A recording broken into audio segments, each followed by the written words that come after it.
Hey everyone, welcome back to another episode. So today, back over here in the harbor area, I guess what you would call it. Yeah, the harbor area.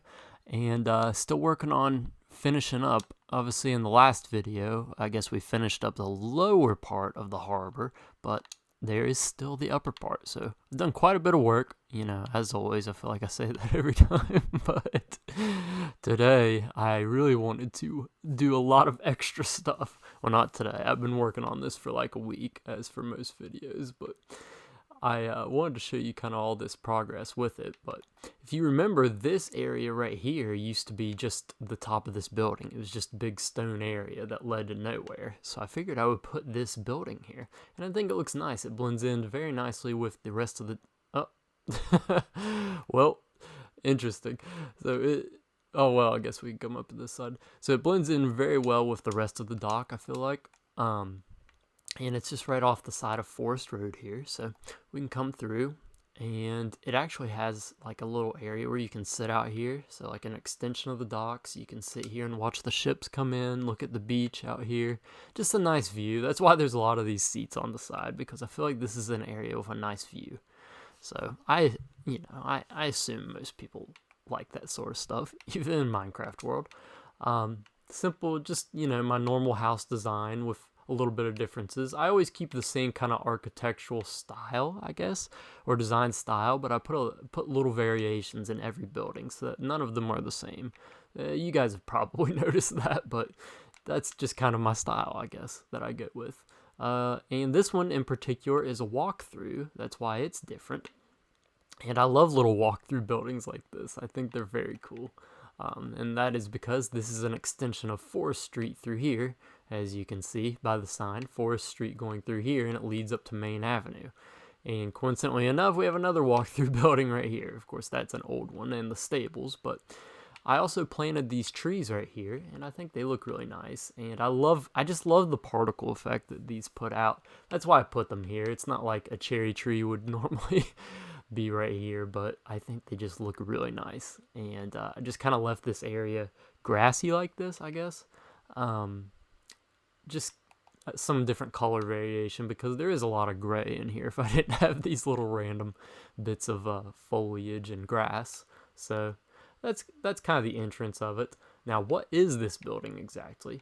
Well, it is Dris's Insurance, and, well, Dris lives here also, I should say, but we've talked about in the last couple of videos about insurance with the pirate ship, because, as you know, we can't have a pirate ship, doing pirate things. There's a lot of liability with a pirate ship. You could get sunk and all that stuff. So the pirate ship has to, they want to take out insurance on their boat, so they have to say that it's a pirate tour boat. In reality, they still do pirate stuff, but, according to the insurance company, they're just a tour boat. But why would you have insurance if there's no insurance agency? So that's exactly what I built here, and Dris happens to own that. So up there is the actual insurance agency, but I figured this would be cool too. This is like a little side view area where you can come and sit and look over the loading area. One of the loading areas is going up the Davidum River, going up through there. So pretty cool little area. But this is the actual stairs leading up to Dris's Insurance. And so this is kind of the main room in here. It's kind of like a nice cozy cabin fill in here with these I guess beams coming across, wood beams. A lot of wood in here, different types of wood, which I think looks really good. We've got the spruce, the oak, the dark oak, all coming through here. And I think this room just has like a nice feel to it. And this is just obviously where they sit and, discuss the insurance purposes. And then this is Dris's actual living space through here, through these double doors. Here's his living room. He got a nice big couch area. The bathroom. The bathroom with a nice window. I can't get in there right now. With a nice window overlooking the river and the sawmill over there. Lunk's Lumber. So, also pretty controversial just having an open window right here on your bathroom, but hey, that's alright. Got some bookcases here. And then you come back through here. This is where his bedroom is. Got a nice little platform bed, some books, a little library, and then a closet space in here with a chest, and then some these blocks can be multiple things. For this, it's like a little shoe rack. I feel like that you could put shoes in there, but you could also put books in there. That's what it signifies over here. But then just a little chair to sit and look out. But nothing too special. This build, just another addition and making the world seem more realistic, because I feel like a place like this needs an insurance company. Some nice medieval insurance. Everyone needs that, right? So that's Dris's insurance for you right there. And also, I want to show you all something else, something interesting, and we'll get a nice view while we go up there. But we're actually going up on top of the mountain up here, Mount Lorobi to be exact. So we're going to take a little walk, and you all probably haven't been through this area for a little while. So just on Forest Street over here and going over to River Road. So River Road actually cuts right through the courthouse, coincidentally enough. So go right through the good old courthouse in here. Still working on it.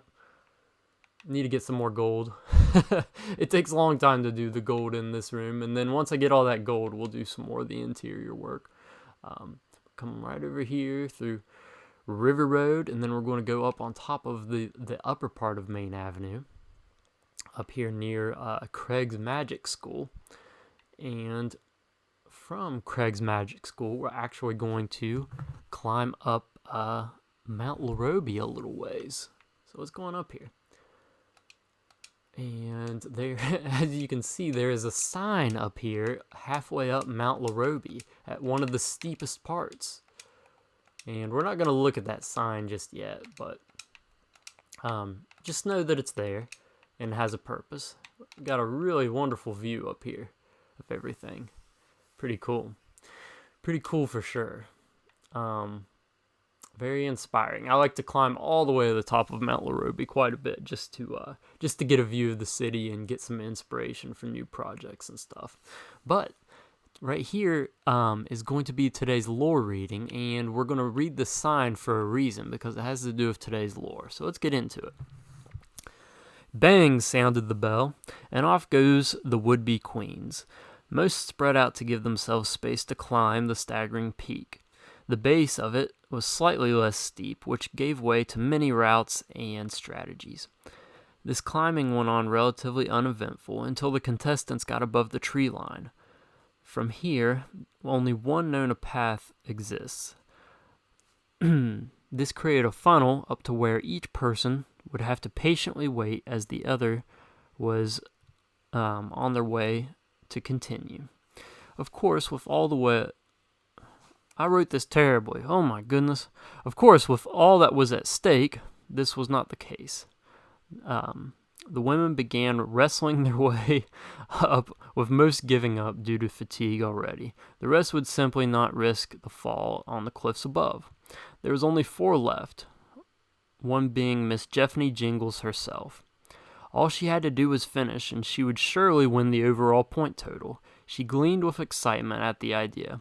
However, the other girls also knew this. One in particular took it upon herself to fix this. Mousine Tomato would do anything to change her dreadful last name, and this was her chance. She grabbed Jeffney by the collar and pulled her back in an attempt to unbalance her. To everyone's surprise, Jeffney lost all balance completely and slid back onto the cliff edge.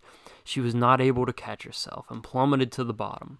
Jeffney Jingles, Catalogerawan's finest, passed that day on Mount Lorobi, a day that would forever lay in infamy.